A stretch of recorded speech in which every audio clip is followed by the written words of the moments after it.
Hey, again, my name is Brett Israel, and Farm is part of a multi-generation family farm business, 3Gen Organics, outside of Wallenstein, Ontario.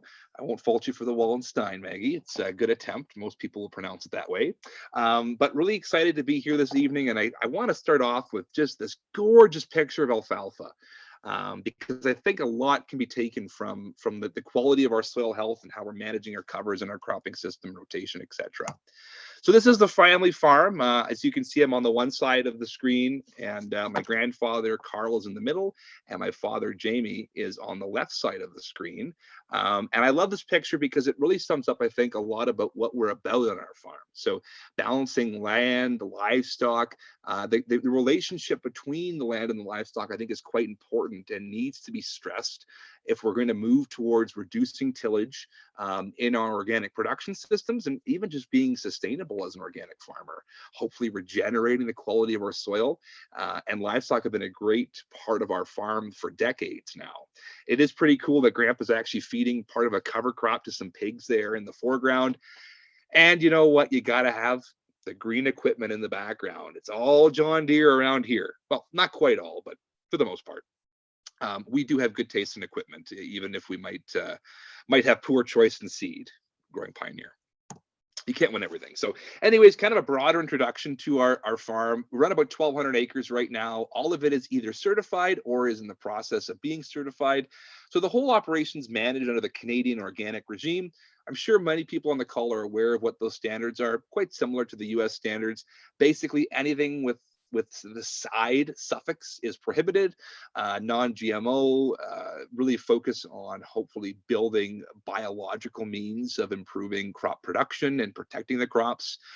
3 generations farmed together, and actually Carl at one point was the youngest generation in the farm. So it's been 6 generations that we've been working the same land, and gradually expanded over the years. We farm in Wellington County, which is about half an hour away from Guelph, Ontario. If anyone knows where Toronto is, we are an hour west of Toronto. So it's a cool area to be because we actually have quite a dense population, even around our agricultural areas. The GTA, the Greater Toronto Area, is comprised of millions of people in the 3 million figure range, I believe. We have the region of Waterloo with a population of over 500,000. Wellington County itself has a population close to 500,000, and then we move into the Hamilton area.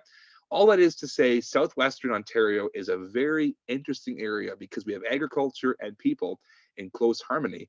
And that's allowed us, I think, to have a unique value proposition in direct marketing a lot of what we produce right back to our community. Cropland, livestock integration, very important, as we touched on. And this whole concept of systems integration, a lot of people talk about that, and we're really trying to live it and have it be woven through as part of our reason for being as a farm.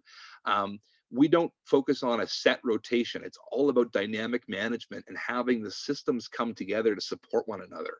So we really try to focus on stacking enterprises throughout the farm on top of one another to achieve greater synergies and ultimately deliver more value for the people that we're serving.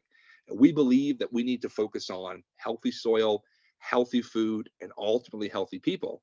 And if the past 2 years of this COVID pandemic have taught us anything, it's that, we weren't too healthy to start really as a world. We see the impacts of climate change every day. It seems like now we're seeing the impacts of an unhealthy population. And so when everyone's crying out to, I want to get back to normal, hey, I'd love to be able to getting back to doing the same things we used to do as well, but maybe not normal, because normal wasn't all that well, I don't think. I think we can do a whole lot better. And it's our goal to be part of that movement for a better future. And I think agriculture could play an important part of that. So let's head back in time, shall we? This is back to the 1950s and what the farm looked like back in the day. And you can see this is actually the house that my grandfather, Carl, he was actually born in this house, like quite literally came into the world in that house. And so when he said he's been on this farm his whole life, he's not kidding. This was what a lot of farms in our area would have looked like at the time: an old bank barn, a storage shed. You can actually see the stooks of small grain standing out in the fields. And it's always nice to go back to this picture because, we see an operation that's quite primitive based on today's technology, but really dynamic in terms of its management. We've got small grains. We've got a large garden out the front. You can see the little pig hut at the side. In the bank barn, there was a variety of different livestock types. We had forages growing in the back field. There was trees, really dynamic environment on a 100-acre farm. And so what our goal is to try to take the lessons that our forebears taught us and apply it with the improvements we have in technology, improved agronomics, all the innovations we have, marry it with the past, and hopefully build a system that's respectful of the past and growing for the future. So this picture is kind of where we're at today. There's a few more grain bins that have gone up since then. This was taken back in 2018, but it really sums up what our goals are as a farm. Now, this photo is an aerial picture actually taken in late November 2018. And I know you're probably thinking, Canada, land of the north and snow. Where's all the snow? Well, we do have lots of events where I'm sure like you guys have too, snow will come and then recede and come again. It's kind of this on and off business. So it's very important for us to have a system that has lots of green growing crops, keeping the ground covered and reducing the risk of soil erosion, of nutrient loss, trying to capture every ounce of sunlight that we can. And so we've got a beautiful field of winter barley here. We've got cover crop fields. We've multiple different ways of trying to keep life in our system and focusing on cultural practices to manage our weeds, our pests, our compaction, and improving crop yields along the way. It also is kind of neat, I think, to show that everything that we do from a management perspective impacts the landscape around us. And so you might see some neighboring fields on the far edge that don't have anything growing, and we have to focus on how are we going to better keep our landscape alive and vibrant. And it all comes down to how we manage the landscape. You can probably also tell here that we have our swine barns in the picture. We have 180 sow farrow to finish organic swine herd. And we've been in the pig business again for decades. So it's been a good business for us to be in. And now that we are organic producers on the cropland and the livestock, it's even made the system more balanced. The livestock produce a great sink for a lot of our field crops, so we can have a diversity of crops. The pigs aren't too picky, really, and excellent quality manure out the other end, so both solid and liquid manure. We are also in an area that has a fair bit of Mennonite population, and most of those farms have extra livestock for their land base. So we are able to trade straw and other inputs for manure, which is a great fertilizer source in our system. Something else that's somewhat unique about our operation is the amount of direct marketing that we do. So we started direct marketing back in late 2018, early 2019, and have started all online at the start, marketing predominantly our pork products. We've got some great local processors, and that market's continued to grow year after year. This picture is of our new on-farm store, and we just opened in December, and the turnout's been amazing so far.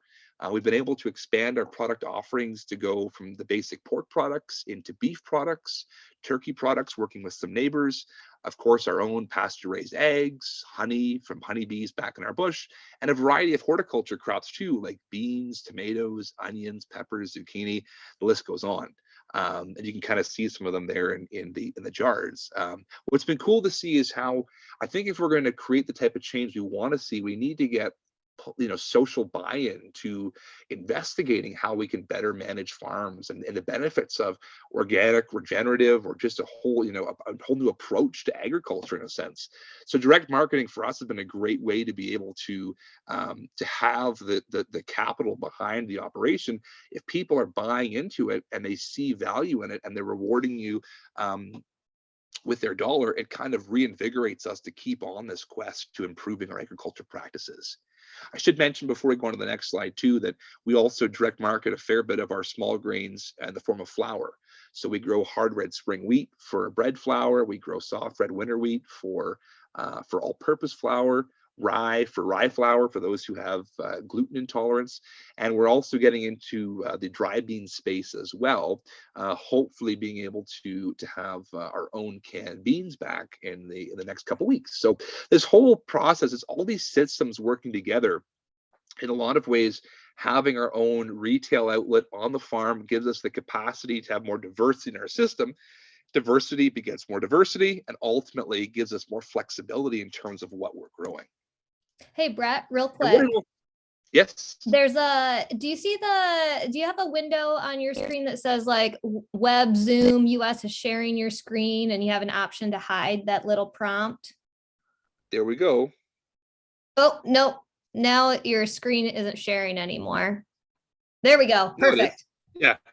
Thank you. I pressed hide there and then it hit the whole thing. Everyone okay so far? We're on track still? Everything's good? Yeah, we're good. Keep rolling. Perfect. Okay. So what this whole concept sums up to, I think, is this concept of knowing your farmer is knowing your food. You know, we hear so much about these different slogans and taglines and regenerative, organic farming, non-GMO, non-chemical, all these things. And I think what all comes up to is really understanding the food system, and that concept of knowing your farmer, knowing your food. We found it to be the best way to cut through a lot of the greenwashing and a lot of the taglines and get down to relationships, because our relationship with our customers and our community inform how we become better farmers. We learn from them, they learn from us. It's a really respectful, symbiotic relationship.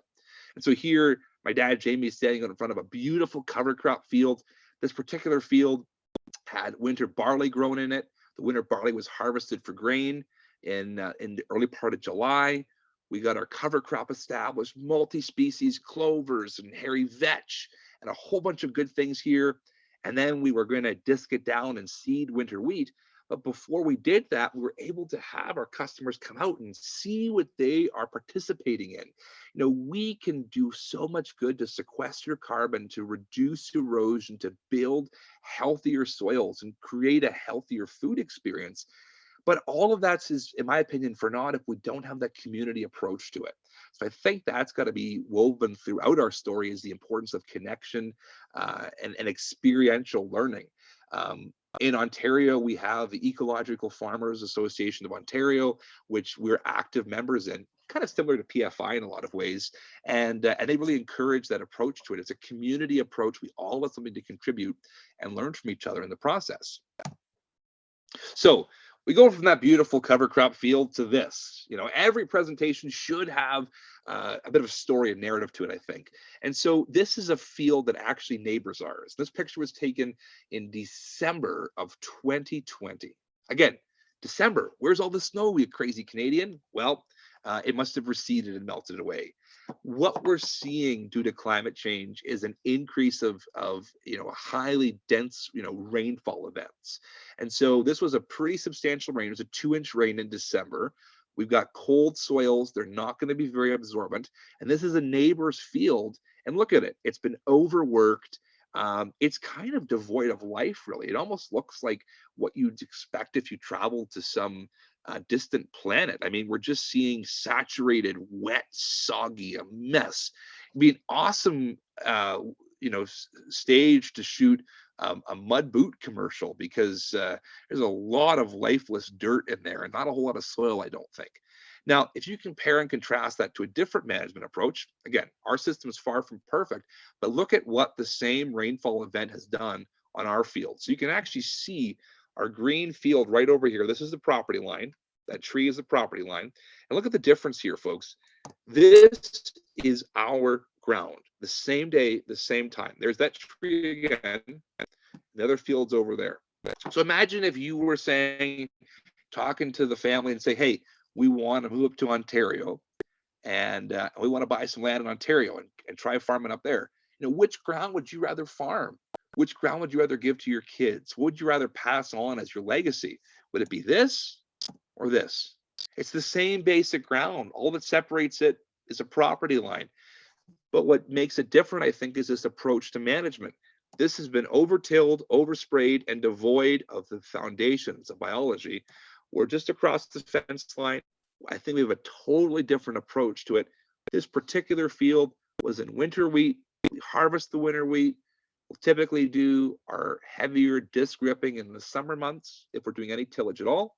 And then we seed winter barley in the early part of September, get a beautiful lush growth of winter barley.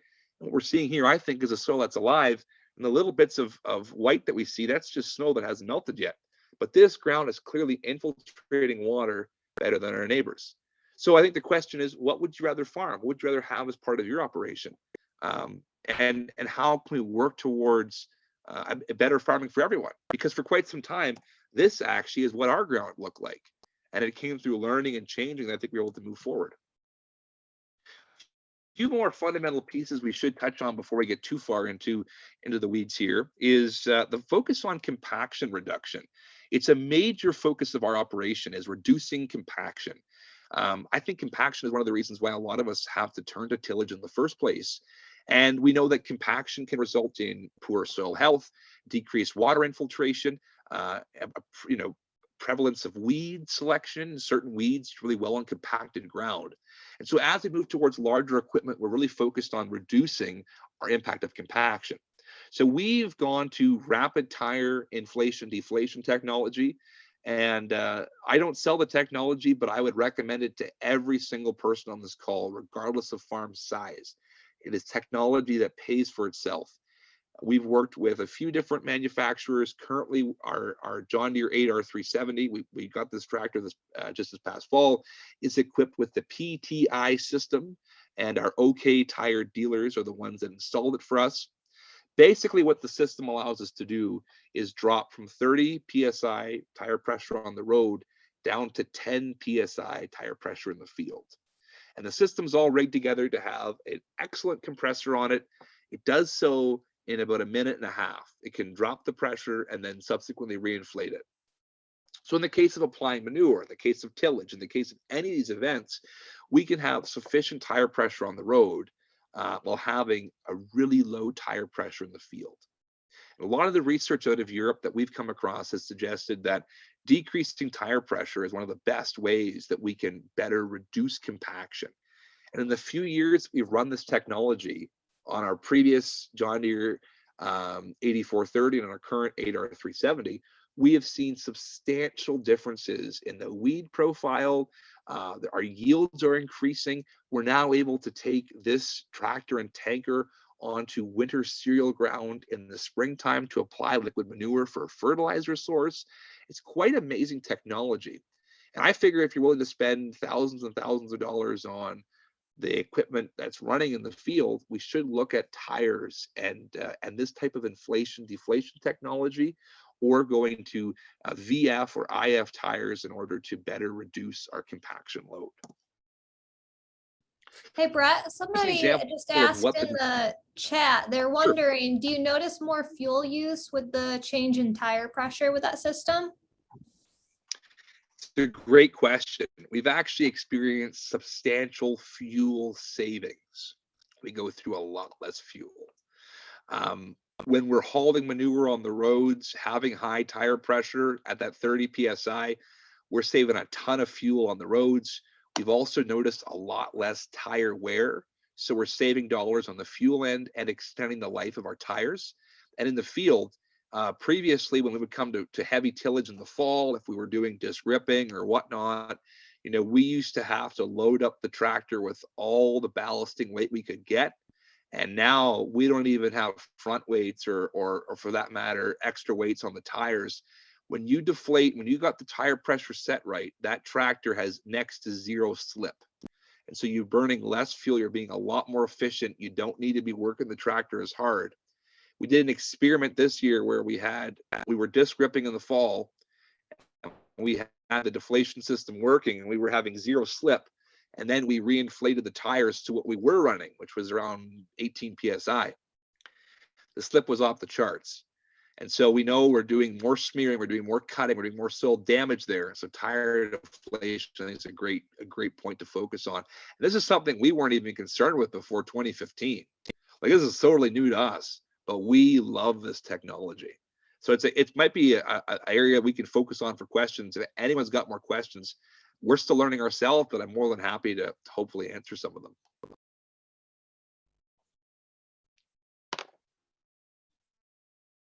Well, if people are still thinking of them, you can kind of see what the squat on those tires look like in the field. It's pretty amazing. I mean, even look at the tractor, the duals on the tractor tire there. That is low pressure. And a great way to think about this, I heard from a professor one time, was, you know, imagine you're sitting on a beautiful Mexican beach right now, and it's 30 degrees Celsius, 80, whatever, 90 degrees Fahrenheit. You've got your little tropical drink, you're just enjoying life, and you've got bare feet. You're in the sand, it's all nice and warm, and you're just loving life. But then you have someone come and step on your toes by accident. Now, who would you rather have it be? A 4-year-old wearing hockey skates, that really, really concentrated blade of steel, or a sumo wrestler in snowshoes? Now, I, for one, would rather have the sumo wrestler, even though it's a lot more mass, it's distributed over a wider surface area. And tire pressure, inflation, deflation is much the same way. It doesn't even have to be as far as the inflation deflation technology. We've gone to bigger tires on a lot of our high traffic items, like our bale wagon, for example.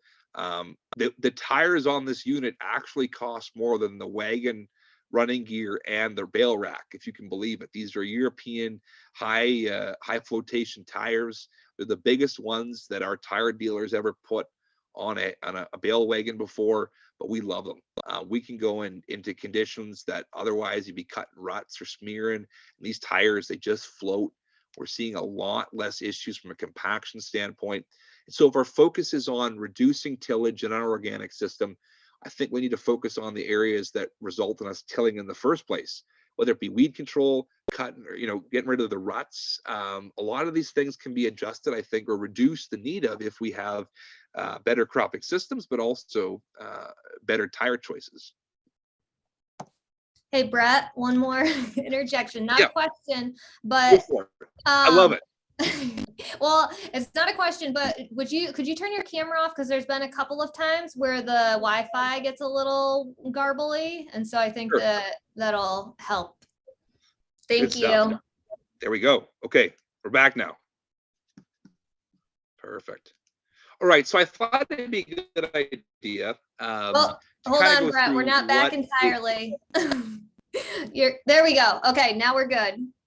Go ahead. Now we're good. Okay, great. So I thought it'd be a good idea maybe now to kind of go through what a traditional organic cropping system could look like in Ontario and some of the amendments that we've made to it. So you'll see some unique aspects of it, but basically a typical organic cropping system in Ontario would have corn, soybeans, and then a small grain. So we're starting now with the small grain portion. We love growing wheat.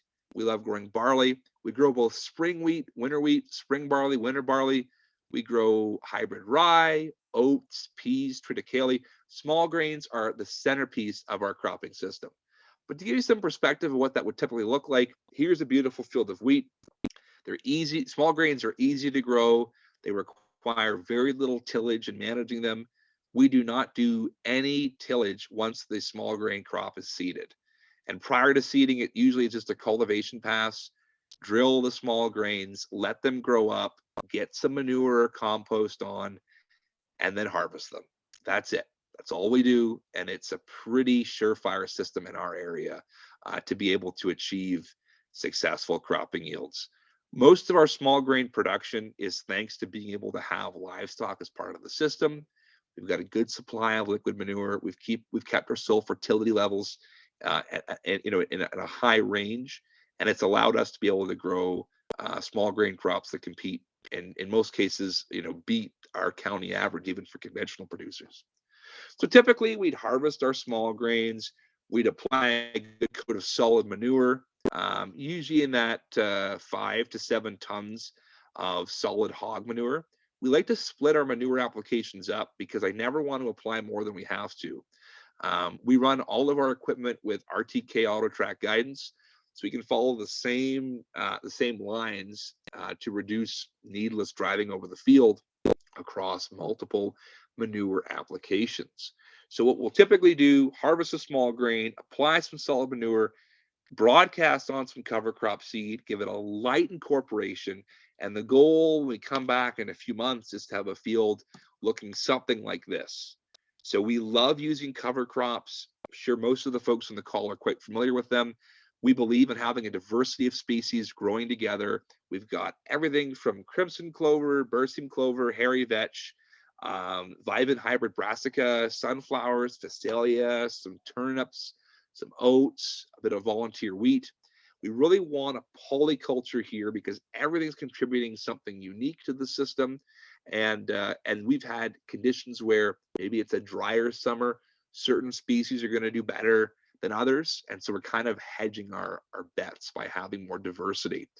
This is very important, I think, in reducing tillage in the whole farm system. We're nowhere near 100% organic no-till, but as we move towards reducing tillage, getting a benefit from the cover crop, I think, is helping us better manage weeds. It's helping to improve the tilth of the soil and ultimately improving our corn yields. So when we would see a cover crop like this going into the fall, we would then follow up with a second application of manure. So our first application of solid manure is to feed the cover crop. Second application helps to break that cover crop down and make sure that we have a good seed bed to plant into the subsequent spring. And so we like to do lighter tillage in the fall. This is a John Deere high-speed disc. We're working down a really nice catch of cover crop here.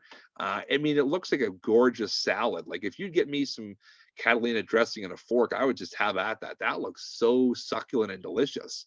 That's what we want to see. We want to see some residue cover.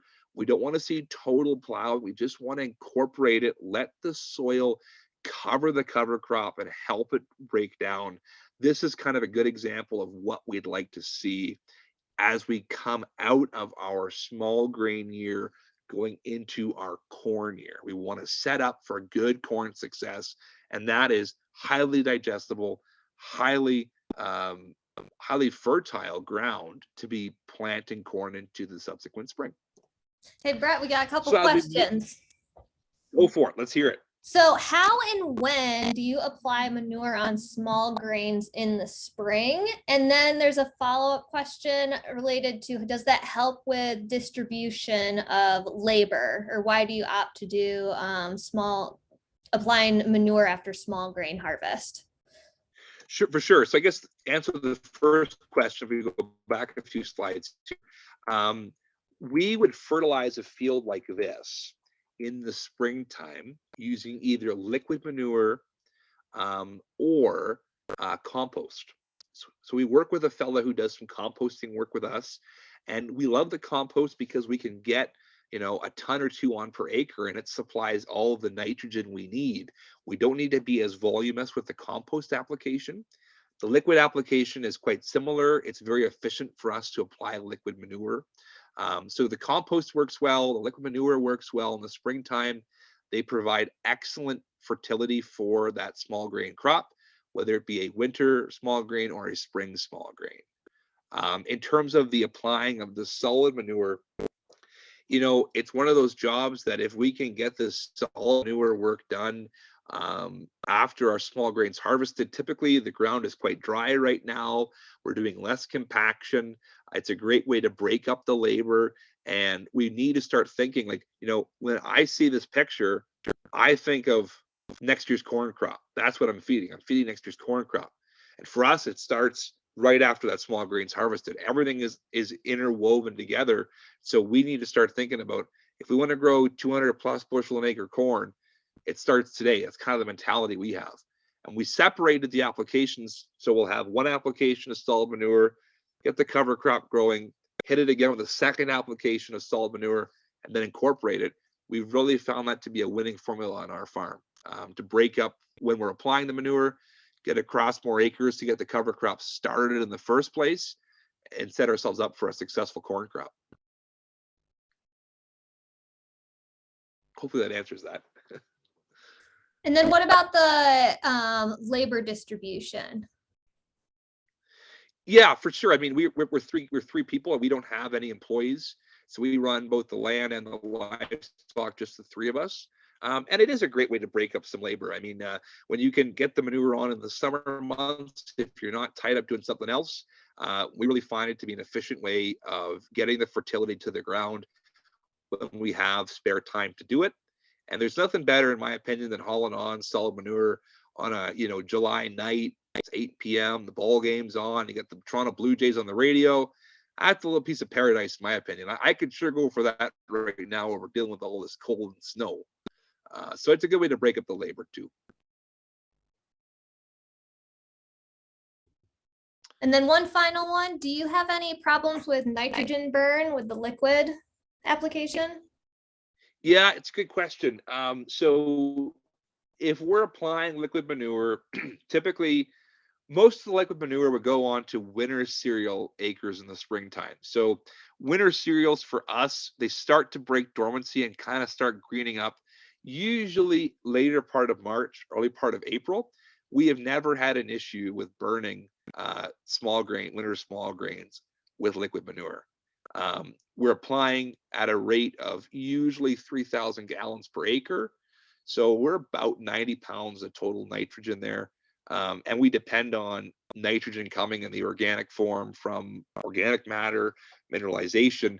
We've never had a problem with burning wheat. And even a lot of our conventional peers that have livestock have moved to using some manure in their fertility program for winter wheat or winter barley. Great, let's march on. Great. I mean, if you were to apply 8,000 gallons an acre, you might have more problems, but we don't want to go there. So now we're kind of fast forwarding into our corn season here. So obviously the corn crop's planted. We've really tried to reduce tillage in our whole corn cropping system. If we can leave the ground nice and level, like you might see here with that high-speed disc pass, all we have to do is freshen the ground up with one more pass in the springtime and ideally plant. That's our goal. And so for most of our corn acres, we'll do 1 to 2 passes of tillage, pre-planting, plant the crop, and we'll usually do 1 blind harrowing pass or tine weeding pass, and usually only 1 to 2 row crop cultivation passes, and that's it for managing corn in our traditional system. Here we're showing our liquid manure side dress applicator. So we're set up to side dress manure into standing corn. It's a great way of dividing up labor, shifting manure application from pre-plant to in-crop. We've seen a great return on our crop yields when we can side dress manure. And if we run into a spring where it's wet before planting, rather than applying manure, it makes way more sense to wait till the crop is planted, utilize the RTK auto track guidance, and drop manure between the corn rows. It's a really great system for us. So after we drop the liquid manure here, we would then come through with our row crop cultivator, give this field of corn a cultivation pass. And when we do that cultivation pass, we drop a cover crop into each, in between each row as well. So we interseed about 90% of our corn acres every year with a cover crop, and we're really happy with the results that provides us. So we're cutting back on scuffling because we're getting that cover crop established. So if we fast forward a number of weeks, this is how the corn crop's maturing, obviously. This is what we want to see, a diverse cover crop interseeded between the corn rows. Here we have crimson clover, bursting clover, hairy vetch, and vibrant brassica. That's our core 4 cover crop mix for interseeding. We can interseed our corn for $25 an acre in seed cost. That's Canadian, not US. And for us, it's a great return on the investment we're seeing. It's turning that monoculture into a polyculture. We're seeing so many more beneficial insects. We've seen a more efficient corn crop when it turns to nitrogen use, and it's really helped with breaking down that corn residue in the fall. We've also seen that on years where we get a wet fall, having this green mat of cover crops to drive on top of has really improved harvest conditions and reduced the amount of rutting and smearing that we would otherwise see. So closer towards harvest, this is what the field would look like. And you can tell as the corn has really, started to dry down. Look at how that cover crop has just taken off. The crimson clovers and flower. I mean, you can go through our cornfields in late September and see butterflies abundant all throughout the field. Now, that might not directly benefit the corn crop, but we've seen that we have had less damage from harmful insects in the subsequent soybean year. I can't make a direct correlation, but you have to think there is some relationship. We provide a beneficial habitat in our corn crop, and our beans are less susceptible to aphids, spider mites, the list goes on. And so that's kind of the goal there. You want nice filled out ears of corn. It's had good fertility. It's all part of that system that we're trying to manage. And if we can reduce tillage in the process, that's a key goal of ours. And so as we go forward after the corn crop is harvested, this is what we want to see. I mean, if it wasn't for our check strips, here, it'd be hard to tell there was even any corn in the first place. You'd think it was harvested for silage. But that is a 180 bushel an acre corn crop with all the stover and residue spread. And this green mat of cover crops has almost absorbed it. It's like consumed it, like it's just sucking it into the earth. That is a goal of ours. We want to see that. We know that that cover crop is doing good things for us. Hey, And Brett, typically our rotation, yep, what is your cornrow spacing? And then I have a cover crop question. sure. So all of our corn is planted on 30-inch rows. Great. And then how are you seeding the cover crop in between the corn? Great question. So if you'd allow me to go to this slide here, this is our row crop cultivator, and we use this for row crop cultivating corn and soybeans. And you can see this little yellow box on here is our APV air seeder. So we have an air seeder with lines to each row. And like most row crop cultivators, we have working points. So in this case, it's a five tooth system. It's an S-tine style cultivator. The air seeder blows the seed and drops the seed in behind the working points. And then we have a set of tines or harrows that kind of just scuffle the seed into the ground. So we had experimented with interseeding cover crops into corn for years. We never had success until we went to this system. It can be a dry year, a wet year. We do not have issues getting our cover crops established in corn, and I credit a lot of it to the seed to soil contact we get. Plus, I figure if we're going through the field anyways, we might as well combine another mode of action, another tool, and interseeding covers are a great way to utilize the row crop cultivator. Great, thanks. Sure. So we talked about small grains, we've talked about corn. Now we're on to soybeans. And like many people, soybeans are the most tillage intensive crop we grow on our farm. So we have to hit it with multiple cultivation passes before we plant the crop with a full field cultivator, a tine weeding pass pre-emergence, and then multiple row crop cultivation passes to try and keep the beans clean.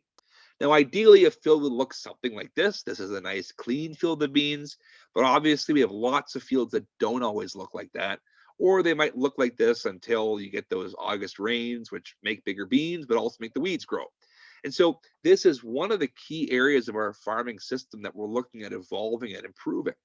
Now, as I mentioned before, we don't have any set rotations. So we might have a variety of these different, approaches used across the farm. Some fields will have successive years of small grains. Some fields will have a corn, small grain corn, and then a different type of rotation there. It's all a dynamic system based on our soil tests, based on the erosion prevalence of the ground, the history. We try to focus on picking the crop that the ground is best suited to grow. With all that being said, across all the crops, we hope to harvest nice quality grain, and that either makes excellent quality food grains like our corn tortilla chips or our flours, or great quality feed. We mill all of our feed on farm, which gives us a great advantage in being able to customize our pigs' rations. Pigs aren't that picky, so any of the grains that we grow on farm, we can feed back to our livestock. And because we've got a strong market for our pigs, we really are able to grow crops that there might not be a local demand for. So if it comes to growing different types of small grains and really broadening out what we can grow with less tillage, the pigs are a central part of that. They give us a flexibility and freedom that we otherwise wouldn't have because we have great quality feed building capacity on farm. If we were feeding pigs and depending on buying in all our feed from a local mill, it also could limit what our flexibility is. But ideally, high quality grains, high quality feed, and happy and healthy pigs. I love this picture. This is what we strive for, is a good looking pig on straw outside, and ideally a delicious pork chop down the line. I wanted to throw a few pictures in here of what the cover crops and whatnot can look like below the ground. And this is a great picture. I love this one. We took this when we were out scouting back in 2020.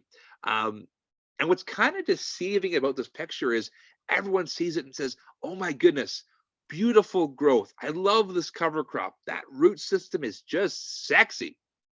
What's interesting though is that this root system didn't come from the leafy brassica cover crop that you see Harvey holding in his hands. That actually came from a lamb's quarters plant. And so I love including this picture because it shows that appearances can be deceiving at times. Our weeds are always trying to tell us something. And while we might, curse them at times, they are doing quite something for the soil. I mean, just look at the aggregation, even in wet ground, and the root structure. Pretty cool there. This, of course, isn't of weeds directly, but of how that solid manure is starting to break down. That cover crop is helping it decompose and just really cycle nutrients as part of our system. And of course, it can't be a presentation without a few pictures of some worms. So here is a pearl millet plant. I really like the root system on pearl millet as well. Nice amount of tillers on there, and the worms are certainly happy. Now, this is the view of agriculture that I think a lot of people would like to have. Sunflowers, phacelia, biology abound. There's a lot of things I think we have that are worth celebrating and being excited about. But again, our system is far from perfect. So there's a few areas that we want to work on, and reducing tillage is one of them. So there's a couple projects that I'd like to touch on before we wrap up tonight's evening. And it all goes back to small grains, a lot to smile about. So is anything that anyone can do listening today, it'd be simply growing more small grains on your farm. We know they're great for soil health. For our organic system, they're extremely easy to manage. Seed, fertilize, harvest. We've got a lot of straw value in our area, a lot of livestock producers. And so the price of straw means that even if you just leave it in the swath, most years you're adding between $150 to $250 an acre in economic value just in the straw. A lot of variety for uses of these grains. And it's simply the best cultural practice that I know of to break up weed cycles and reduce tillage while doing so. Now, the small grains also provide us with some unique opportunities to grow some pretty funky crops. I'd like to share a couple of those with you now. So here we have it, beautiful field of barley, gorgeous crop, quite picturesque. But behind the barley is a unique opportunity. So we can now harvest the barley in the dry portion of the year. We're coming through and shifting our tillage to where we're not tilling wet ground. We're tilling the ground when it's dry. This is our primary tillage tool. And so that nice crop of barley is now giving us a great window in the middle of the summer to do some remediation work, do some compaction remediation, work in what was undersown to the barley. It might be red clover, it might just be some weeds. It's a great way to utilize a window of time to get some extra work done. It also has provided us with the opportunity to get into double cropping. I know you're thinking, a guy from Ontario, Canada, I mean, how are they double cropping up there? We have about 2,800 to 2,900 heat units, but we are making double cropping work on our farm. And I'll show you how we do it. This is a field of winter barley. Now, to get winter barley to work to double crop, we need to seed the winter barley early. And in order to do that, we need to have typically winter wheat precede it. So in this field, we would have winter wheat, harvest the winter wheat, then seed winter barley, harvest the winter barley, and then set up our double crop soybeans. So this picture was taken right before harvest.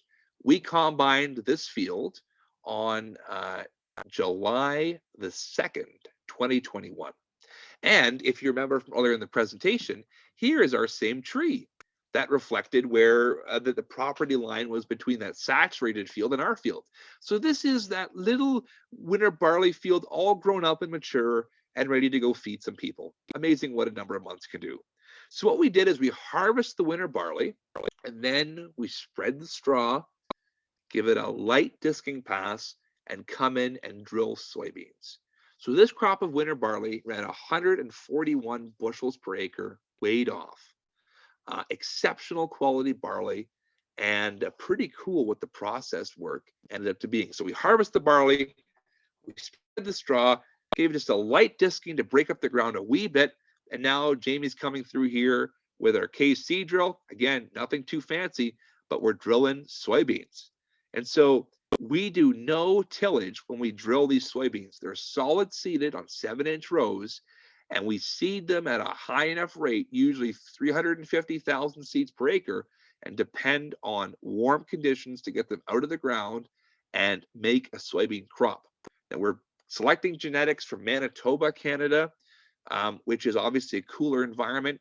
Typically, our relative maturities on soybeans would be 1.1 RM beans for a full season. These are double zeros, so it's a very short season bean, but it's worked quite well. This is what the field looked like later into the growing season. You can tell the beans definitely came up. Not a whole lot of weed pressure there because we have that cultural practice of the barley, and then it's a succession off to the soybeans. It's all a handoff, all part of a system. And these beans almost broke 35 bushels an acre for double crop organic beans. They were awesome. The really cool part of it too is the barrier for the threshold for profitability is very low. Great organic bean prices, not a whole lot of work to get there. If we have over 5 bushels an acre, we are profiting off of this crop. So pretty exciting stuff. Another way that we're looking at reducing tillage as part of our broader system is having cereal rye-based soybean production. So a lot of folks are familiar with the roller crimping technique. We have utilized that. We've had mixed success. Some years it works, some years it doesn't. And so in order for us to do it on a more consistent basis, we wanted to try something different. So this year we did the same thing, seed the cereal rye in the fall, 180 pounds an acre, pretty high rate. We allowed the rye to overwinter, but rather than letting it grow to the proper stage of maturity, we actually harvested it as a forage crop when it would be at the right digestibility stage to feed back to our pigs. Yes, that's right. We're feeding forages to our pigs and having good success doing so. So we harvested the cereal rye, we got it out of the way, worked the ground, seeded beans, solid seeded, and this is how it looked. And hopefully make some money in the process. That's everyone's goal. So here's a neighbor of ours with his moco cutting the crop. We then baled it up and got that rye out of the way, and we left some stubble there, as you can tell. The rye made excellent quality green feed for our pigs. Between rye and alfalfa, we're able to shift our gestation sow's ration to 40% of it is now forages in the form of baleage. So we've substantially cut back the amount of mash feed that they need. They're getting a lot more feed through forages. It's been pretty cool to see. So after the rise out of the way, we hit the field with a high-speed disking pass, and this is what the seeding conditions looked like. We had a neighbor in with a no-till drill, and he's drilling beans into this rye stubble. And whether it be the alleliopathy, whether it be the harvesting of the rye, whether it be when we seeded the beans and the thickness of the beans, this system has blown the doors off of any of our soybean production and required just one pass with a high-speed disc to achieve. So we high-speed disked it, drilling the beans, and this is the standard establishment that we came to see. So you can see there's the odd rye plant that's sticking up still, but this is the establishment that we got, nice and thick. We carry it forward, really thick stand of beans. There's some foxtail popping out here and there, but these beans were tall. I mean, I'm a big guy and I had a hard time getting through them. This was the coolest crop of beans that we ever saw. And incidentally, no issues with white mold, even though we are in a white mold area. So I got to think that that beneficial biology really helped us out. This was a field tour we had in the beans getting closer to harvest. At this point, a lot of the beans had actually started lodging down already. So you can tell for this group tour, the beans are kind of around most people's knees. But when we were walking through them a week before, they were up over most people's waists. So a beautiful field of beans. Again, harvest the rye, give it a disking pass, drill the beans, walk away and come back when it's time to combine, basically. And so we did that, and the beans were exceptional. These particular beans weren't seeded until about the 8th of June of 2021, harvested October 28th, and they weighed off over 70 bushels an acre. So this field gave us a great crop of green feed in the form of cereal rye, and it also provided us with an excellent soybean yield, which we certainly are excited about. One last thing I'd like to touch on before we wrap up the formal part of our presentation is alfalfa-fueled corn. And I call this a love story because it is like any great love story. There's excitement, drama, intrigue, tragedy, but also hope. And I think that the hope is worth discussing. So we really want to be able to scale organic production and reduce tillage as part of the process. And I see that alfalfa is one of the great tools that's being underutilized by most organic producers right now. So we've integrated forages back into our cropping system, and our goal is to see a field something like this. We will seed down alfalfa with a Triticale and pea nurse crop in the springtime, make 3 cuttings of hay off of the field. You can see the baler going here now, making a nice crop of hay. The hay gets fed back to the pigs. So in our year of forage production, we're making hay and feeding pigs. Then in the subsequent spring, we thought we'd come through with our John Deere high-speed disc and effectively terminate the alfalfa with the disc.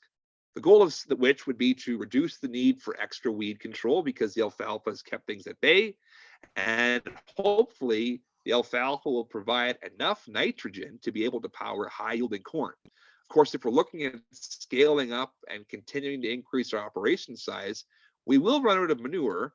And if we want to continue to grow big corn crops or wheat crops or barley crops or whatnot, we need nitrogen. So rather than trucking it around in the form of manure, let's just grow it in the form of alfalfa. When it came time to work in the alfalfa, we had done a forage feed value test on the above ground portion. So no roots, just the above ground portion. And there was over 160 pounds of nitrogen available to the corn plant in this alfalfa. So pretty exciting what the value of it is. So we got this beautiful new John Deere high-speed disc. It's going to work great. Run through the alfalfa, work it down. And this is what it looked like when it came time to plant. So we ripped it up 2 times. Really beautiful seed bed. I mean, we'd never planted into conditions nicer than this. And this can be a tougher field for us. So it was pretty exciting. At the day of planting, I remember doing a video for some of our researchers that are at our farm and saying, hey, fellas and folks, this is going to be a beautiful field of corn. And boy, was I ever proven wrong. I mean, the alfalfa was not dead. It came back. Within a week of planting, we could tell that the alfalfa was basically just kind of upset or ticked off with us. And it was roaring back to the point that the corn crop was going to really have a competition issue with the alfalfa. So like any farmer, any good farmer, we pressed the panic button and didn't want to have a whole field disaster. So I've got this little compact tractor and a 47-inch John Deere rotary tiller on the back of it, and we use it for our horticulture crop production. Now, I did some plots this year tilling down red clover with this tool, and it worked pretty well. So I thought, hey, you know what? This is a 10-acre field. It's kind of a disaster. The alfalfa's coming up. We know it's doing good, but it's just not working. Let me run through here with the rotavator and see what happens. So I headed out with the rotavator and covering 47 inches at a time and going about a mile an hour. You know, let me tell you, in that June heat, you start to go mad out there. You're spending hours, you're not covering a lot of ground. And by the end of the day, I had worked up what was either going to be a great learning opportunity or a fantastic, pinpoint for the neighbors to comment on some of our more interesting choices. But it made a darn good seed bed. So we came back in here and replanted the corn.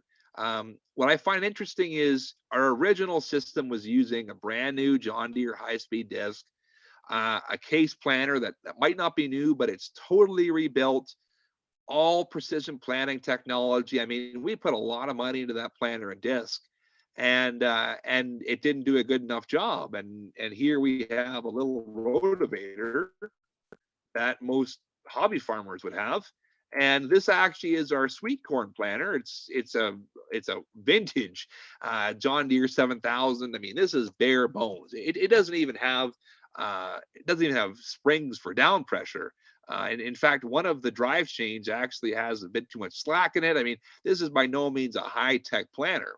But we thought, hey, we're going to retry it. We're going to retry it in a few different plots in this field. So you can see one of the plots there. There's a subsequent one a little further east of it. But just take a minute to appreciate how big that alfalfa got again. I mean, that little rotavator, this little itty bitty rotavator, was able to work on alfalfa that got pretty substantial in terms of its height. So we took the failure, tried to pivot mid-season, replanted some corn, and I got to tell you, we're really happy we did so. This is what that corn crop looked like that was replanted. It was out of the ground. It never skipped a beat. It was full of fuel and vigor. There was no manure applied to this whatsoever. It was just the alfalfa value in it.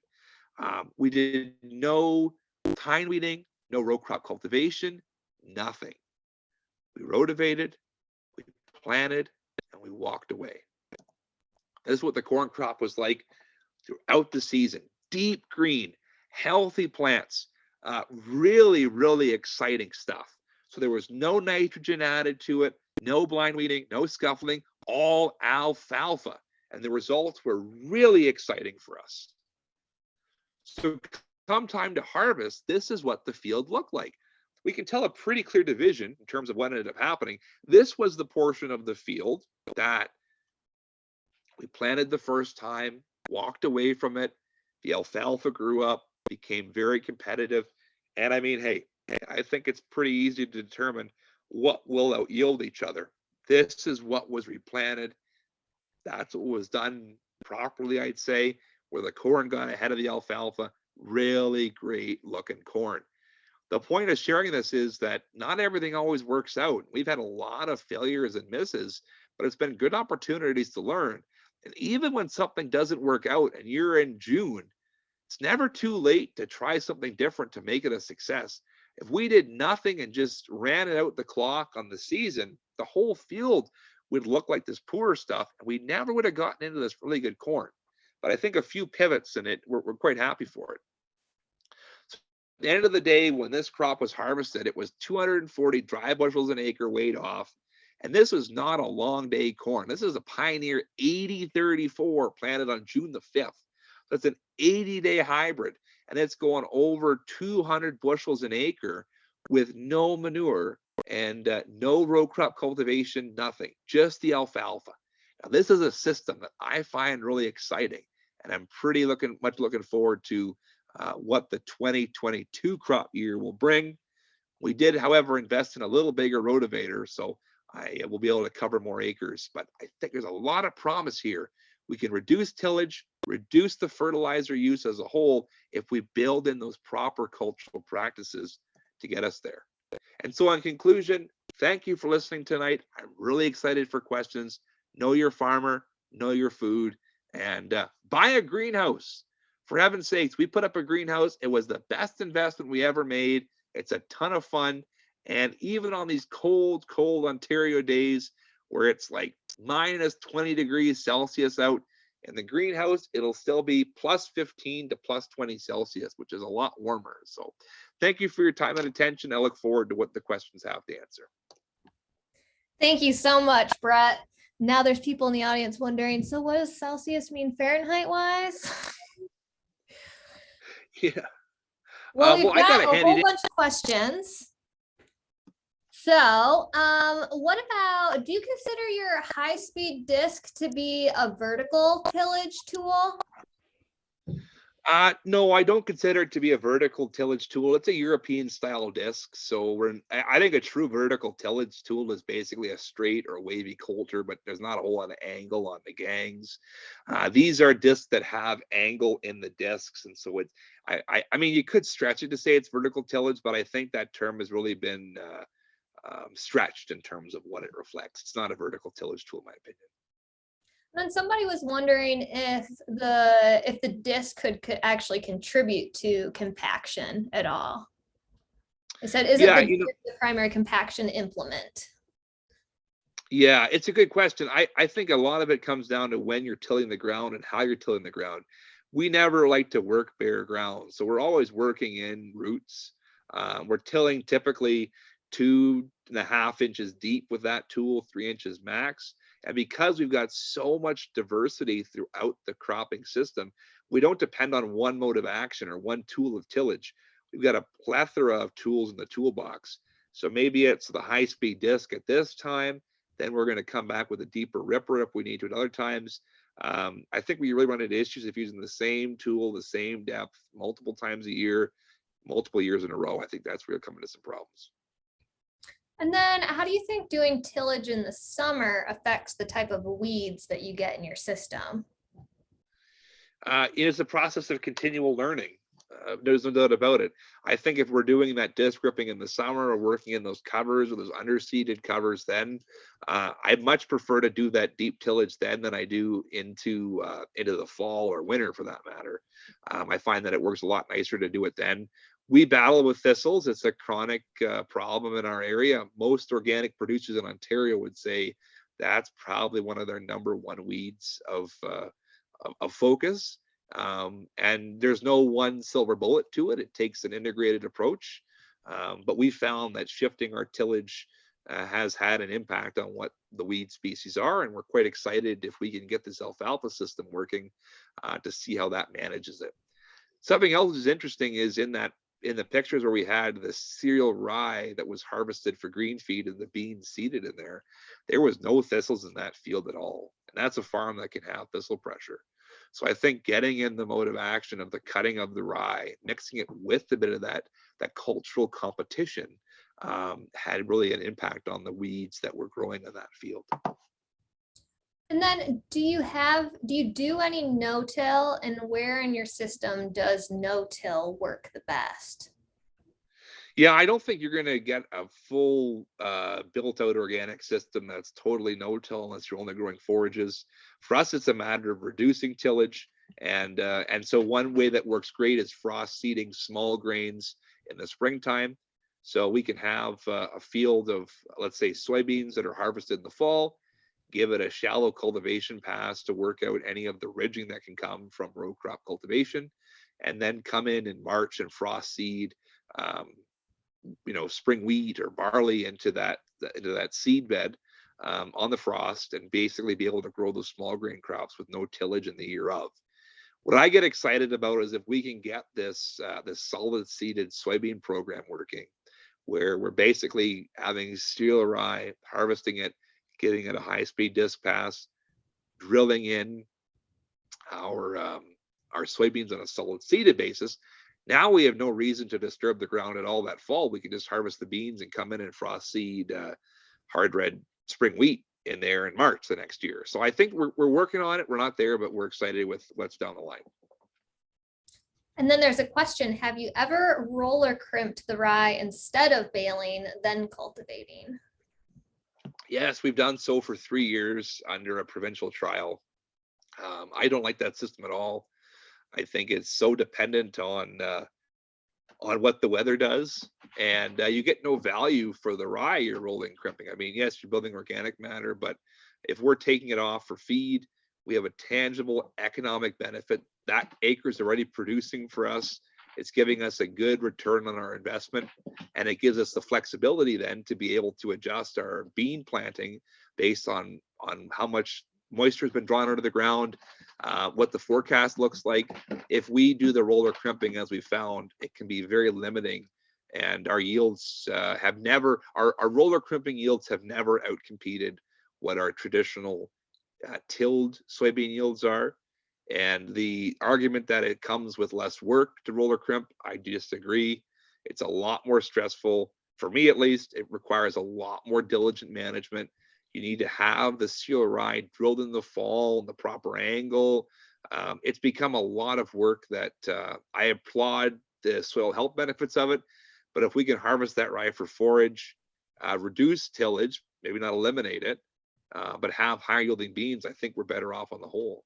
And this concept of no-till beans, that works great for the bean year, but then how are you going to manage all that residue the next year? You're probably going to be tilling again. So you're not getting away from tillage altogether. And if anyone else has figured it out, I'd be more than happy to hear from them. But certainly for our climate, we found that getting the rye harvested for feed makes the most sense. I think we've got a clarifying question too. So somebody's wondering, can you review your planting date for the alfalfa and termination date? And then what was the hardiness rating? Yeah, so it's we want to plant top tier genetics of alfalfa. Now we could move towards some poor hardiness that won't overwinter quite as well.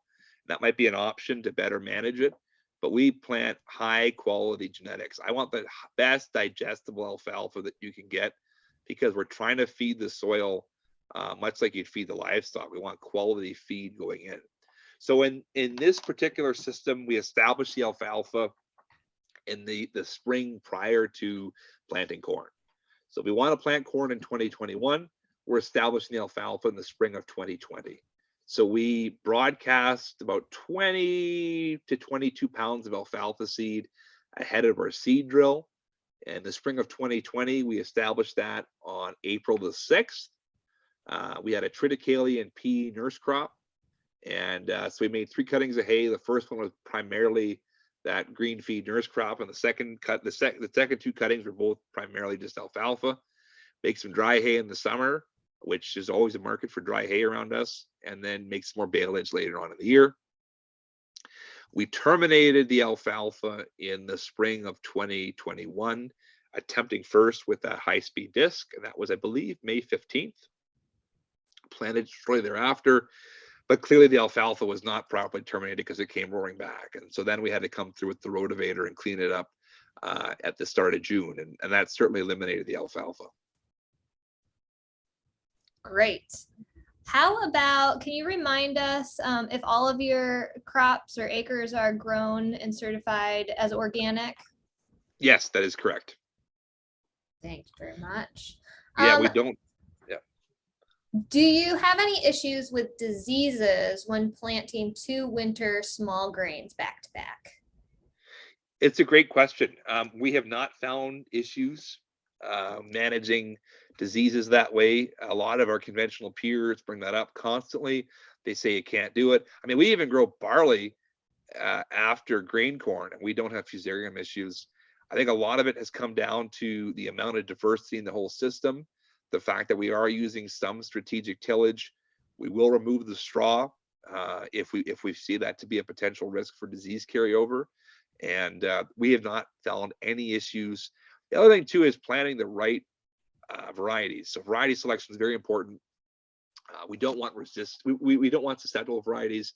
We had one year where we had a susceptible winter wheat variety, and it didn't follow any small grain crop. It followed soybeans actually, but this winter wheat was susceptible to stripe rust.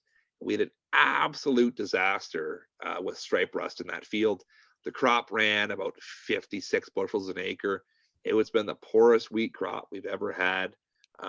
Incidentally, though, that was actually in transition, and at that time, that 56 bushel crop had the same net profit to the farm as 95 bushel an acre conventional wheat would have had. Now, imagine we're getting paid conventional for both the 56 and the mid 90s, but because we had a lot less input costs, we had the same profitability on that poor wheat yield. So that was kind of our moment of saying, with all these inputs, you know, who's actually making money? Is it us, or is it a lot of multinationals that don't have the farmer's best interest at heart? I don't think so. Planting resistant varieties and having a right mix of biology in the system has worked quite well for us. You will notice too, early in the presentation, I mentioned that if we're growing that winter barley, let's say, and then following up with With winter wheat, what we have to focus on is getting that beautiful lush cover crop established in between those two crops. So if we're harvesting winter barley the first bit of July, and we want to plant winter wheat for our area, September 10th to 15th is kind of our optimal time frame. We've got all of July, all of August, and 10 to 15 days in September to get a cover crop in there.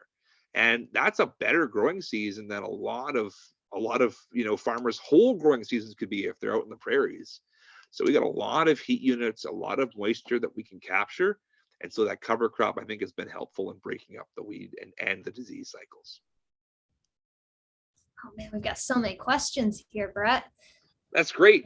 I can go past 9:30 if we have to, or 8:30 if we have to. I'll see what we can get in here. Yeah. So when was the Triticale and pea mix seeded, and what preceded it? Great question. So the Tripper nurse crop was seeded the same time as the alfalfa. So you can imagine the little gator has got the alfalfa spreading it, and then the seed drill comes behind it and drills in the Tripper crop. So April the 6th, the same day that we'll establish the alfalfa, we have the seed drill running behind it. And the reason we broadcast the alfalfa is we want it to be thick like your lawn, like a mat. We don't want it to be in rows. So we love broadcasting the alfalfa seed on, and then our seed drill has a set of harrows behind the discs that drop the seed in. And so those harrows just kind of scuffle in the alfalfa a wee bit there too. And that seemed to work pretty well for us. What did it follow? This is what's cool too. So now we're actually having that triticale pea alfalfa situation that is actually following grain corn on a lot of our acres. So we're taking a crop out of corn, we're putting it into that hay for a year, maybe 2 years, and then going back to corn again. So if we can get corn 2 years out of 4 and have high yielding corn, I kind of really like that system. But we've also followed the no-till organic soybeans, where we had all that rye to have to deal with. We've followed it in that scenario, and it's worked well as well. The Tripper and alfalfa is so flexible, it can follow basically anything. So we've even done it before, where if we see an area that's got more thistles than we like to see, let's take a field, divide it up a wee bit, and manage a particular zone with this forage production for a year or two maybe, and hopefully get the thistles better under control. Right. One of the attendees said they were very impressed with your cover crop establishment in corn. What is your corn population? Is part of the key to establishment variety selection of cover crop? Excellent question, and thank you for the positive feedback. Yeah, it's taken quite a bit of time to get the system to work consistently year in and year out. I think one of the biggest things is small seeded cover crops. So some people are, oh, I want to grow oats in between my corn, or I want to grow faba beans. Well, those are stinking big seeds, and they take a ton of moisture in order to germinate. So we want the smallest seeded seeds we can get. That's why I love the crimson and bursting clover and the vivant brassica as being the base. Bit of hairy vetch in there helps too. So if it's dry, those small seeds don't take much moisture to germinate, and it's very easy to get them going. They also tend to do quite good even if they have some shade competition. We will typically be planting 36 to 38,000 seeds per acre, and aiming for a stand establishment of 32.5 to 33 as kind of a goal. So relatively decent population on 30-inch rows for our area. I'd like to get down to 20s if we could at some point, but right now on 30s, that's kind of our standard. The biggest selection decision too can also be what corn hybrids are planting. So we found that certain hybrids result in a better establishment than others. We really love that Pioneer 8034, and what we're finding through a lot of the breeding programs is they're getting a lot higher yielding genetics in a shorter day package. And that's been great because the plant, at least for the 8034, it's aggressive, but it's not 20 feet tall. A lot more of the harvest index goes towards the grain portion and not just a bunch of stover. So it's nicer to manage from a residue perspective. And ultimately, we're in the business of growing the grain, not just a bunch of corn residue to deal with. So the other thing too is, if you want to get really big picture, which I love talking about too, let's go with a short day corn, great interseeded cover, get the corn out of the field, take it off at 24% in September, and give that field 6 to 8 weeks of cover crop growth into the fall. Dry the corn down when it's still nice and warm outside, harvest it when you're in a shorts and t-shirt, not in a parka, for heaven's sakes, and then be able to potentially go back to corn or potentially spring wheat the next year, without having to worry about the residue to manage and getting a nitrogen benefit from that interseeded cover. If we're growing corn right to its maximum maturity and we're taking it to harvest in November or December, we lose the flexibility of that openness once the corn's off. We've got some interest in where your grain goes once it's harvested. So like, what are the markets that it goes to? You know, how far are they being shipped? What is being processed and consumed locally versus regionally? So if you could talk a little bit more about those dynamics, I think that we'd appreciate to hear that more too. For sure. So again, the biggest use of all our grain is for on-farm feed manufacturing. So our pigs ration will consist of soybeans, both in the roasted bean form and soybean meal. We have a local soybean roaster that's about 45 minutes from our farm, and a local soybean double press extrusion to get soybean meal. His Ron Brubaker is his name, and he's about 25 minutes from our farm. So both of our beans, all our beans come back to the farm and they get processed pretty close to home. In terms of the corn, we feed high moisture corn, which is the best value of feed on farm a farmer can get, in my opinion. Inside of high moisture corn, we also feed some dry corn. And there is a decent chunk of corn that we dry and then gets processed about an hour from our place into our stone ground corn tortilla chips. So we've got a pretty good market we've been growing with local retailers. We sell a lot of chips ourselves to our customers that come out to the farm. So it's been a pretty good area of growth for our business. And then there also is some dry corn that goes to a local feed mill to feed organic chickens. We've got a growing organic poultry market in Ontario. And one of the things that I really like about Ontario, like our land prices are just ridiculous right now. And for the quality of ground, we're not farming that beautiful, Iowa or Illinois ground that a lot of you folks are working with. We're working with poorer ground than you have, but paying a heck of a lot more for it, even after the conversion of currencies taken into account. But we've got a pretty big market of people right in our backyard. So it costs more, but it's a bit of a competitive advantage. Now, if someone's just growing commodity crops, why would you be doing it in Ontario? It makes no sense to me at all. You're paying more for land and you're not really getting any more for your crop.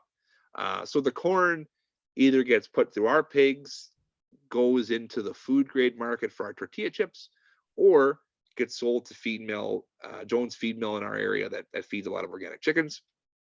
The small grains, similar story there. We feed a lot of our small grains back, but our higher quality small grains goes to a flour mill that's about half an hour from our farm, and they buy a lot of the small grains for flour, like our hard red spring wheat, soft red winter wheat, as well as our rye crops. And then we typically get a pretty good chunk of the small grains milled and back that we sell in our store as well. So it's kind of a cool partnership there. I think that's most of the crops. The forages we feed back ourselves. We do have a lot of livestock in our area. Pretty well every farm on our concession road has some livestock, and a lot of Mennonites that have more steers than they have acres to feed them. So we found a good opportunity to grow forages, sell it to Mennonite neighbors, or get manure back, do something to be able to enrich the quality of the land.